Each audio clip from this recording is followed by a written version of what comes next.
So today's discussion is about Phillips curve, which is the relationship between inflation and unemployment. So this economist called Bill Phillips, he said that there is a negative correlation between the rate of unemployment and the rate of inflation.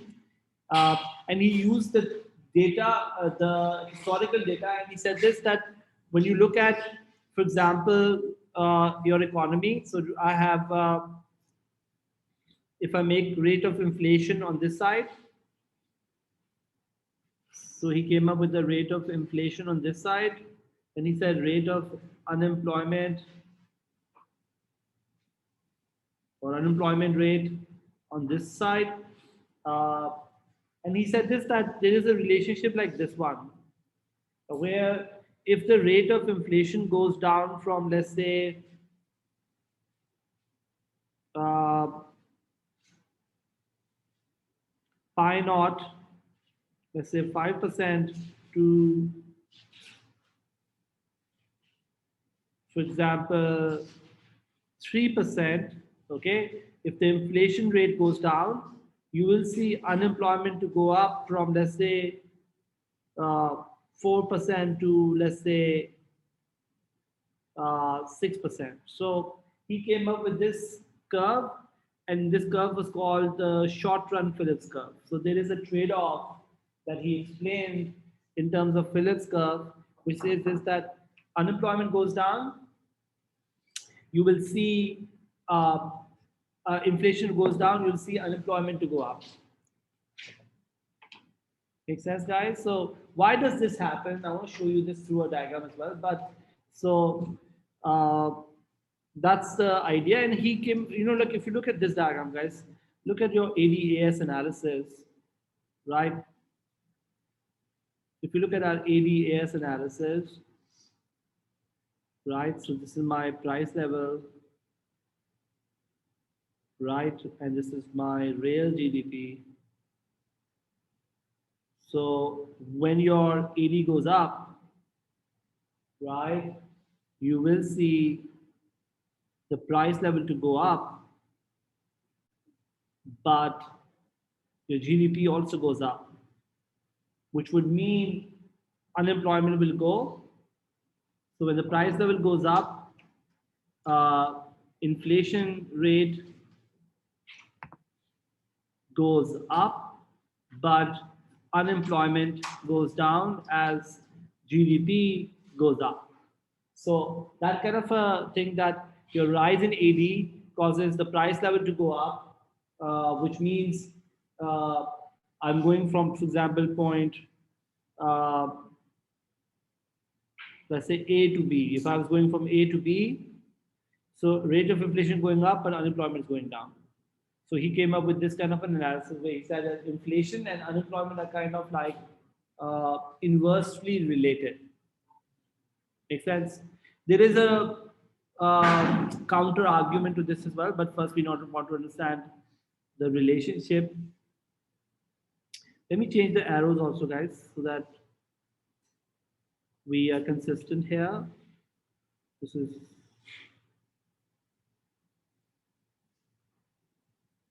so when the rate of inflation goes up, unemployment goes down, as can be seen here also. Make sense? Any questions before we discuss it further? Are we good to move? Okay. So guys, let's quickly read this. What is saying is that if the government, for example, decides to cut unemployment through expansionary fiscal policy or monetary policy, the resulting shift in the AD would increase the output from 80 to 81, and GDP will go up, and it will result in more employment.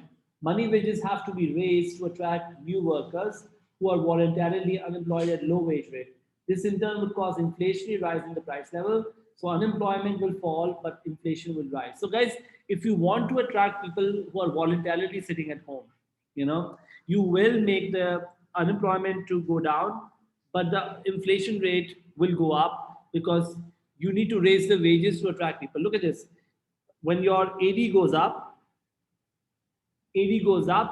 why is quantity supplied going up? And the answer is because more people will be attracted to the labor market because of the fact that demand is increasing, so wages will be going up. But that may cause inflation to happen. Okay. Now, this trade-off between kind of inflation and unemployment does exist according to the monetarists. The monetarists were of the view that there is definitely this trade-off in the short run, but they said this is not in the long run. According to them, if you do fiscal or monetary policy in the long run, it will not have any impact on unemployment, but it will end up raising the inflation rate. And they came up with what we call the long run Phillips curve or expectation augmented Phillips curve. So I want to talk about this long run Phillips curve. They came up with this kind of a perfectly inelastic long run Phillips curve. And I want to show you this in terms of an example. They said this that uh, this is your short run Phillips curve. Okay, and let's say right now rate of inflation is let's say 5%. Okay, so the rate of inflation is 5%. Okay, and let's assume that people are also expecting inflation to be, so expected inflation is also 5%. What does that mean? That the rate of inflation is 5%, the actual inflation is 5%, and people are also expecting to be inflation to be 5%. This means, is there any difference between your expectation and the reality? And the answer is no. If the rate is 5% and expectation is also 5%, that's fine. But there is something called, they came up with this idea of expectation augmented Phillips curve. What does augment means? Augment means to increase or to improve. Okay. So guys, let's say right now the unemployment in the long run is let's say 5%. Okay. Now the monetarist view, if I have everyone's attention, the monetarist view is this that this U star is what they called the natural rate of unemployment. Remember, the natural rate of unemployment was what? People were structural, frictional, and seasonal, and they are either in between jobs. And we said that this is a voluntary unemployment. Isn't that? We said yesterday how to solve this problem through. What policies do you use to solve this problem? No, we said supply side policies. But what if you end up using demand side policies for this? Okay, let's say this U star, according to the monetarist, this U star is 5%, and inflation is 5% as well. And the government said, let's reduce this inflation and let's do what we call fiscal or monetary policy. If you do fiscal or monetary policy, what will happen? AD will go up. Isn't that true? We want the AD go up.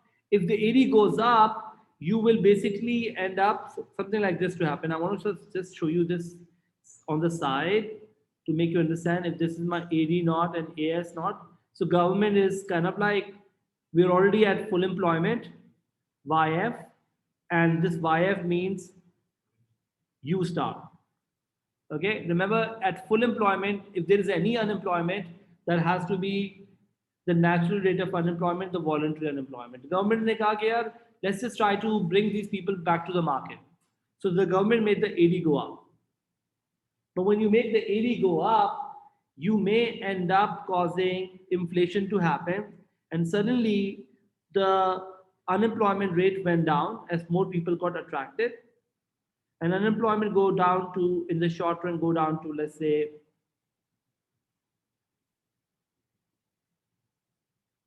let's say 3%. But can you guys notice something is happening here? What was the expectation of inflation? 5%. What is the inflation right now? More than 5, let's say 7%. Are you all with me? Does that make sense? Is the expectation different from the reality? if you do the policy, the expectation was like 5%, you were at A, now you go to B, which would mean suddenly people are expecting the inflation 5% hogi, or and they decided if the inflation was 5%, they were happy. They took up jobs, but when they took up jobs, the inflation went to 7% because in order to attract them to come to market, what did I need to do? These guys were voluntarily sitting at home. How did I attract them to the market? By paying them more. When I pay them more, the rate of inflation went up from 5 to 7%. Sooner or later, guys, people will realize that their real wage is not going up because when the inflation goes up from 5 to 7%, people will realize that the rate of inflation has gone up, which means the real wage is gone down, which would mean the money that they were getting was not really giving them the purchasing power. How will they react to it when they realize that they are actually they were in a money illusion? They thought the money could buy them more when you give them more, but then they realized they went to the canteen and it's like, okay, give me chips. They realized everything is like 2% more expensive. How will you react when you voluntarily were sitting at home, only was attracted to money, but you were in a money illusion because your real wage actually went down? How will you react to it? Or decide to go back home and not work, right? Either you demand more wages, but that will cause more inflation, or you'll be like, you know what? The expectation will become the reality, and you will now draw another Phillips curve, SRPC 1, where expectation will be equal to 7%. So expectation and reality will become the same when you realize you were in a money illusion. So according to the monetarists, if you do this kind of a demand side policy for a supply side issue, you will only end up inflation to occur, and unemployment rate will in the long run will stay at 5%. GDP will stay at the same level, but you will only end up causing uh, inflation to happen. That's why they call this U star का एक और नाम है, which is called non accelerating inflation rate of unemployment. Long name, the term that we use for this is called NERU, NAIRU. NERU का मतलब क्या होता है कि if you are at U star, there will never be inflation. If you deviate away from U star, this is going to accelerate inflation. That's why U star is called non-accelerating inflation rate of unemployment. So where did the government go wrong here, guys? If I ask you, what did the government do wrong here? Why did this unemployment, why did this inflation happen to begin with? And the answer will be government did what we call demand side policy. Remember, this was voluntary unemployment. You should have used supply side policies, which are long run, making the LR long run Phillips curve to go to the right. You know, you wanted, if you really want to solve this problem, you want the Phillips curve to go permanently like this one. Like you could have sort of done something like made the Phillips curve, you know, shift backward permanently, make this your long run Phillips curve. Make sense? How do you do that? And the answer is you could have done this through supply side policy. Because you use demand side policy for a supply side issue, you only ended up inflation to happen. In the long run, this is what monitors do, and there are a lot of MCQs will see is this that in the long run, anytime you want to sort of do demand side policies like fiscal and monetary policy, you will cause inflation to happen. Because in the long run, GDP doesn't really change unless economic growth is happening. Umar is saying they will demand more wages or get unemployed. Yes, Umar, that's exactly the thought. I think you asked me a few minutes ago. So, guys, The increased money wages forces inflation rate up to, for example, 4%. The new workers did not realize this rate. However, they initially suffer from money illusion, as they thought that real wages have increased. At lower wages and augmented expectation of inflation, the workers will withdraw their labor services and become unemployed again. So when they were here, when they were when they were here, they were under money illusion. When they come out of money illusion, they will be here. So, for example, look at this diagram.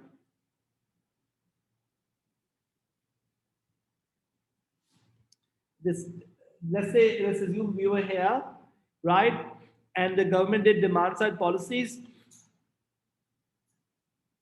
I'm sorry, let's say you were here at point C, we did demand side policies, and that causes us to be at 7%, and ultimately you'll come to this point. Or if you were here, your demand side policies made you come to B point, and then later on you realize and you'll come to C. If somebody asks you, and this is a very popular MCQ, what will make the short-run Phillips curve shift to the right? And the answer to this is no, short-run Phillips curve shift to the right.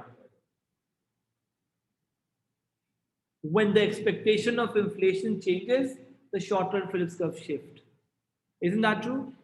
When did we move from D to C? And the answer is when the inflation expectation changed from 0 to 4%. So whenever the expectation of inflation changes, short-run Phillips curve will shift. When does long-run Phillips curve shift? Supply side policies. If it shifts backward, this means lower unemployment of voluntary unemployment, which means supply side policies are working. So look at this, guys, that if they assumes that the economy begins at A with zero inflation and the rate of unemployment to be 8%, now assume the government expands aggregate demand in order to reduce unemployment. Unemployment fell to 6%. The economy moves to point B. This is 6%, for example. And the economy moves to point B along the short-run Phillips curve. Inflation has risen to 4%. But people basing their expectation of inflation on year one still expect zero inflation. Therefore, there is no shift in the Phillips curve. Okay? SRPC not corresponds to an expected rate of inflation of 0. When you change your expectation, this Phillips curve will shift to the right. Okay? The increased money wages forces the inflation rate up to 4%. The new workers did not realize this straight away. They initially suffered from money illusion as they thought their wages have increased. At lower wages and augmented expectation of inflation, the workers withdraw their labor services, and became unemployed again. The economy moved back to point B, from point B to point C, and unemployment is back at 8%, but inflation stays where it is because money wages have now fallen back to their original level. You just end up causing inflation to go up. Make sense? So this process will go on. To conclude, in the short run, higher aggregate demand will reduce unemployment below natural rate. But in the long run, once expectation is adjusted, we'll come back to the same rate, but at higher inflation. Make sense? Unemployment therefore rises back to the natural rate. If you really want this unemployment to be reduced in the long run, we need to use what we call supply side policies rather than demand side policies. And that's why monitors believe that supply side policies is the best way to go forward when it comes to these kind of policies. Make sense, guys? Any questions? Yep. We're going to move on to the next chapter. So I'm going to economic development. I'm going to sort of go through it very quickly because some part is important. Other, I want you guys to read on your own. Honestly, it's not an important chapter. But then I want to go back to market failure. But these few pages I want to do. So probably Monday, Tuesday, we'll be done with this. And then we'll spend more time on the market failure, which is micro, before the mocks. Okay? Make sense? Okay, guys. Thank you very much. Have a good one. Bye-bye, everyone.